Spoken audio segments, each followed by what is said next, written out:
అట్లాగే ఇప్పుడు మనం చూసినట్లయితే పొలిటికల్ సిస్టమ్ మీరు చెప్తున్నట్టు రూరల్ డెవలప్మెంట్ ఆగిపోవటానికి పొలిటికల్ సిస్టమ్ ఎంతవరకు కారణము, ఇండియన్ అడ్మినిస్ట్రేషన్ సిస్టమ్ ఐఏఎస్ ఎంతవరకు కారణం. ఇక్కడ ఏమవుతుందంటే ఎంతసేపటికి రాజకీయ నాయకులు సరిగ్గా చేయకపోవటం వల్ల నష్టం జరిగింది అనేట్టు వస్తుంది.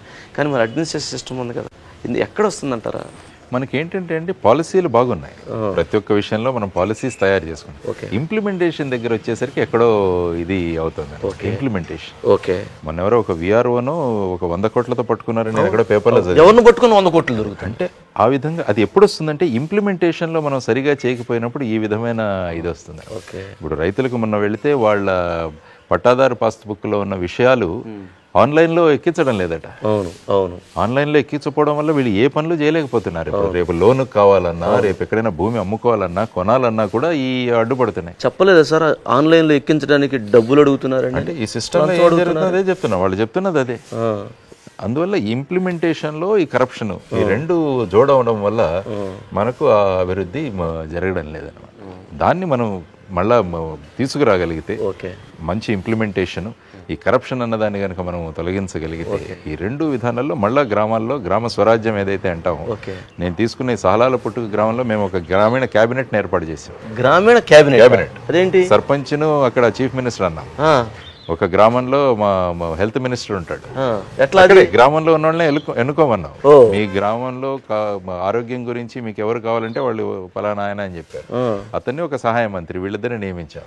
వాళ్ళు ఇప్పుడు గ్రామస్తులందరితో కూర్చొని మన గ్రామంలో ఆరోగ్యాన్ని అభివృద్ధి చేయడానికి మనమేం చేయాలని వాళ్ళు తయారు చేస్తున్నారు.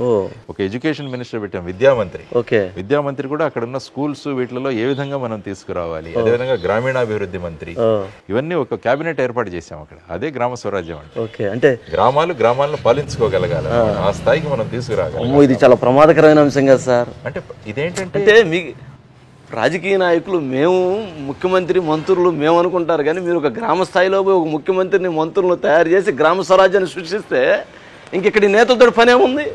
నేతలు ఏంటంటే పాలసీలు తయారు చేసి గ్రామాలకు చేరుకోవడం, గ్రామాల్లో ఏం కావాలి, ఏ విధంగా ఇంప్లిమెంట్ అవ్వాలి అన్నది గ్రామస్తులు కలిసి.